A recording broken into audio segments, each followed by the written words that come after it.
Bonjour à toutes et à tous, il nous reste 6 journées avant la fin du championnat de top 14, faisons donc un petit point. Déjà, on va s'arrêter sur le classement actuel de ce top 14. On a donc 3 équipes qui se détachent et se battront clairement pour les 2 premières places, qualificatives directement pour les demi-finales. Toulon paraît le moins armé dans cette course, mais n'a plus la Champions Cup à jouer, ce qui leur permet, à l'instar des deux autres, de reposer leurs joueurs une voire 2 semaines et donc de moins avoir à faire tourner leur effectif. Derrière, Bayonne a pris de l'avance. Lui qui connaît sa puissance à domicile avec 10 victoires en 10 rencontres jouera la 4ème place pour accueillir le match de barrage et se donner les meilleures chances d'aller directement en demi-finale.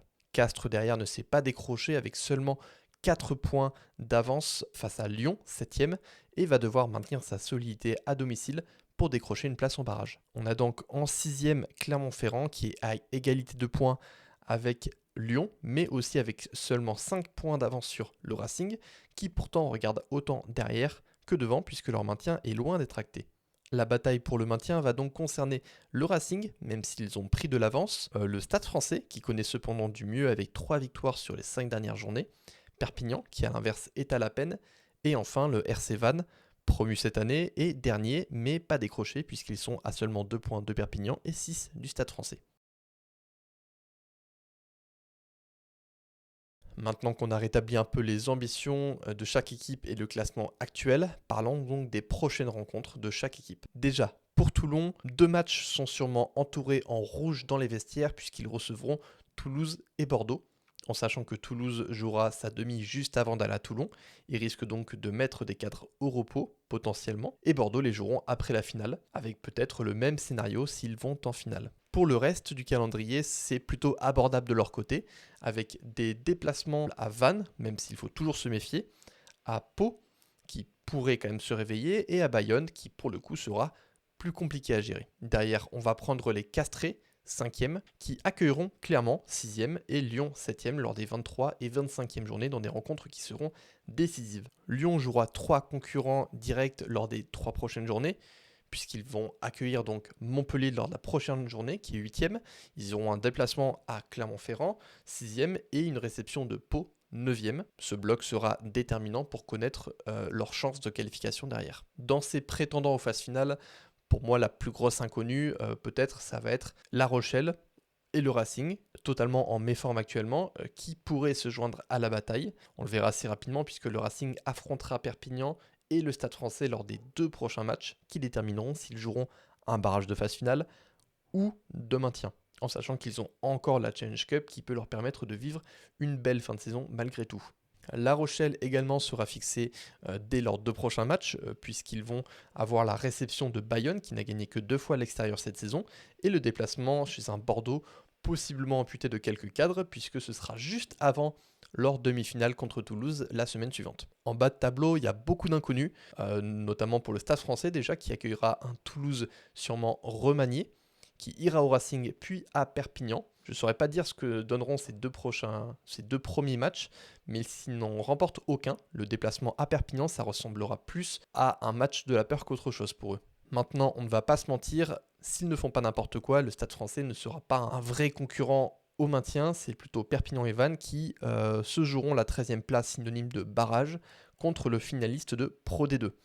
C'est en tout cas à ce jour le scénario le plus probable. Vannes et Perpignan viennent d'ailleurs de s'affronter et ça a donné un match nul. Seuls 2 points les séparent maintenant. Pour Vannes, il s'agira de remporter les matchs à domicile contre La Rochelle et Pau et de prendre un maximum de points sur les autres rencontres. Un exploit sur l'un des 4 autres matchs pourrait leur permettre donc de décrocher une 13e place synonyme d'espoir. Ils accueilleront donc Toulon, iront également à Castres, Bayonne puis Bordeaux. Pas des matchs aisés donc, mais pas de concessions possibles. Il faudra prendre des points supplémentaires sur ces matchs. Pour Perpignan, le prochain match les verra accueillir le Racing. Une victoire leur ferait le plus grand bien alors qu'ils viennent d'être éliminés par ce même Racing chez eux en Challenge Cup. Il faudra cette fois faire mieux. Ils accueilleront également le Stade français, un concurrent direct, pour un match capital où il leur faudra prendre les 4 points. D'autant plus que dans le même temps, Vannes pourrait prendre 4 points contre La Rochelle. Sur le reste des matchs, le constat est le même que pour Vannes. Il faudra prendre des points lors des déplacements à Montpellier, Clermont ou La Rochelle, mais également lors de la venue de Toulouse sur la dernière journée. Ce duel à distance s'annonce en tout cas passionnant. Je vous affiche un petit tableau qui m'a permis d'y voir un peu plus clair de mon côté avec une prévision de points pris. Comme vous le voyez, hein, on a pour chaque journée l'adversaire avec un D pour domicile et E pour extérieur. J'ai mis un nombre de points en fonction de mon pronostic à ce jour. Vous retrouverez donc souvent 2 points. C'est pour signifier que le match s'annonce très indécis. Évidemment, ces résultats ne se réaliseront pas. Ils sont là pour voir quelles sont les chances de points de chaque équipe sur ces 6 dernières journées. Mais c'est pas quelque chose qui va se réaliser à l'exactitude. On voit en tout cas que les équipes susceptibles d'avoir le plus de points, in fine, ce sont les 3 premiers déjà.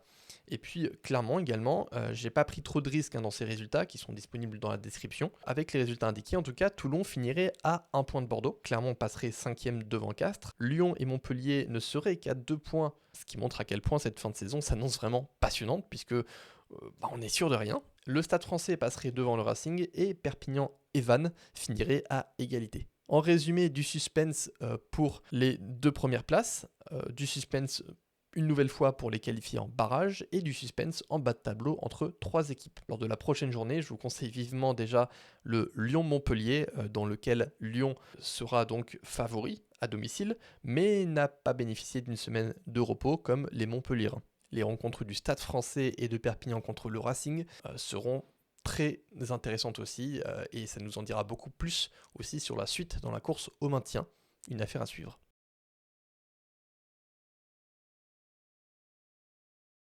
Enfin, je vous résume quand même les principaux autres championnats pour qu'on ait juste un petit point d'ensemble de ce que sont les classements et ce que sont les chances de qualification pour les phases finales dans chacun des principaux championnats.